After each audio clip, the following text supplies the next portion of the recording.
હમણાં ચિંતનમાં આવ્યું કે બીજા શું કરે છે હું જોઈશ નહીં. તમે ઝોલા ખાશો તો મારે જોવા નથી.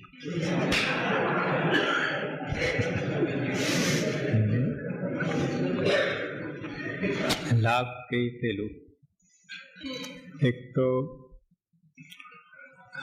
લાભ આપણે લઈ રહ્યા છે કે નહીં, અથવા લાભ કઈ રીતે લેવું એ આપણે જાણવું ખૂબ જરૂરી છે. ઘણી વસ્તુ આપણી પાસે હોય છે, એનો ઉપયોગ બરાબર કરી શકતા નથી. જમતા આવડે છે, ખાતા આવડે છે, ત્યાં બધા હા પાડશો, નથી આવડતું. એક કોળિયો 32 વખત ચાવવું પડે તો જમતા આવડ્યું કહેવાય. એટલે બ્રશ કે દાંતન કરીએ છીએ આવડે છે, મછેરી નાખ્યું, પેડા મેળાવેલા સાફ કરી નાખે. આ ઉપરથી નીચે લાવવાનું હોય છે, નીચેથી ઉપર. એટલે કેટલી વસ્તુ છે એ નાની નાની જે આપણને આવડતી જ નથી, છતાં આપણને લાગે છે આપણે કરીએ છીએ, લાભ લઈએ છીએ. એટલે એ તો બધું ઠીક છે, પણ સ્વામી બાપા જેવા પુરુષ આ બ્રહ્માંડમાં વિચરતા હોય, આ પૃથ્વી ઉપર, એમાં ગુજરાત ખાતે, એમાં આપણી પાસે જો લાભ લેતા ના આવડે તો મોટી ખોટ જાય. એટલે આ તો બહુ સ્પષ્ટ સમજવાની જરૂર છે. કેટલું આપણું મોહ જતું કરવું પડે, કેટલી આપણી આળસ ને અણસમજણ દૂર કરવી પડે ત્યારે લાભ લેવાય. એટલે લાભ મને એક દર્દી હતો, વૈદ પાસે ગયો. વૈદે કહ્યું કે ભાઈ તારે આ મીડિયાનું સેવન કરવાનું. ઘરે ગયો, 5-6 મણ મીડિયા લઈ આવ્યો. એટલે સનાપત્તિ લઈ આવે છે જુલાબ માટે, એનું ઉકારીને પીવાનું હોય. અને 3-4 મણના મીડિયાનું ગાદલું બનાવ્યું, 1 મણ મીડિયાનું રજાઈ બનાવી, 5-10 કિલોનું ઉસીકું બનાવ્યું. 6 મહિના એને લાભ દીધો, કોઈ ફાયદો થયો નહીં એને. બોલો. પછી વૈદ પાસે ગયો અને કહે સાહેબ આ કેમ આ કંઈ થતું નથી, કાંઈ સુધારો થતો નહીં તબિયતમાં. કે આ મીડિયા સેવન કરો. 6 મહિનાથી કરું છું. કેવી રીતે કરો છો? ગામ ગાદલું રજઈ એમ નહીં કે એક ખાલી 2 તોલા ઉકારીને પીઓ ને અઠવાડિયામાં ખબર પડી જશે.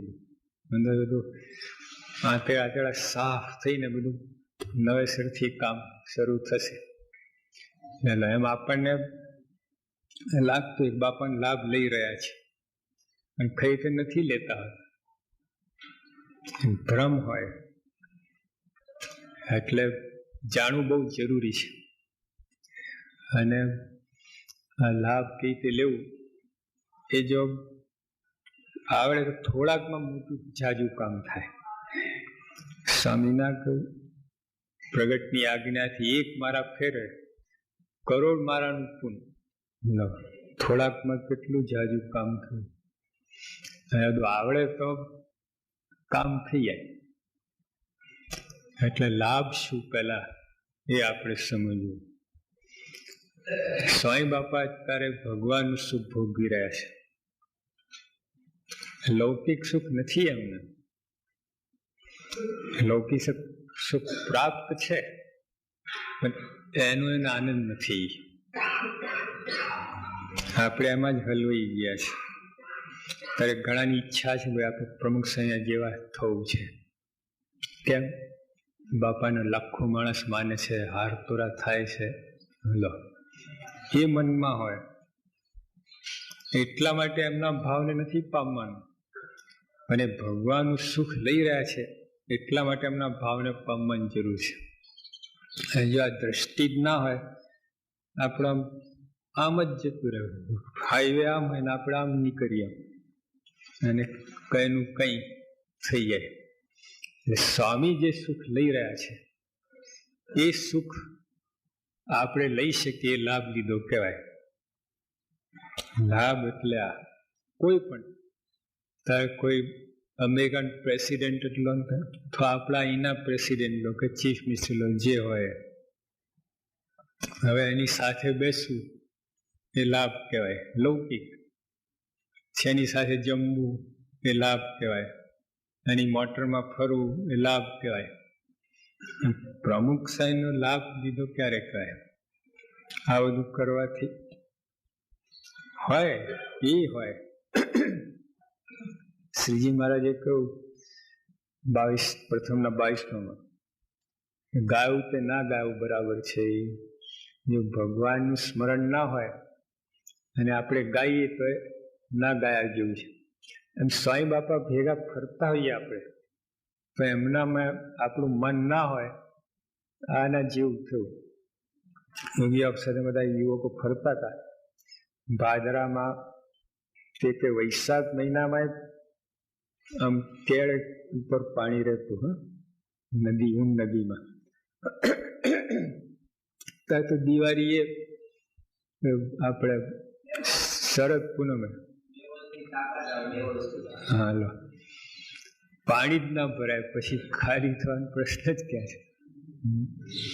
તો એવું છે. એટલે ત્યાં પાણી હતું એટલે બાપા તો સ્નાન કરીને ગયા. પછી બાપાએ અમને કહ્યું કે તમે બધા સ્નાન કરો પછી બધા આવજો. એટલે બધા સ્નાન કરીને પાછા તૈયાર થઈને ગયા. બાપા કે કેવી રીતે સ્નાન કર્યું તું, સ્મરણ કર્યું તું?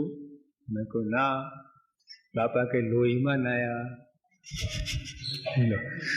લોહીમાં નાયા, સ્મરણ કર્યા વગર, ભગવાનને અથવા બાપાને સંભાળ્યા વગર સ્નાન કર્યું, લોહીમાં નાયા.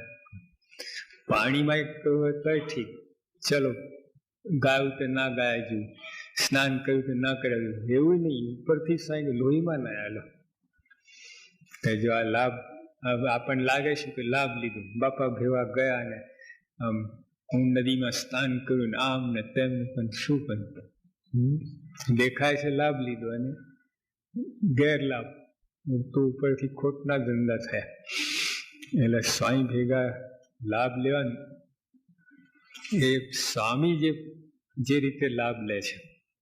સ્વામી બાપાની કથા વાર્તામાં રુચિ છે, પછી આ દેવ દર્શનમાં રુચિ છે, પછી સેવામાં રુચિ છે, તો એમાં એ લાભ લે છે.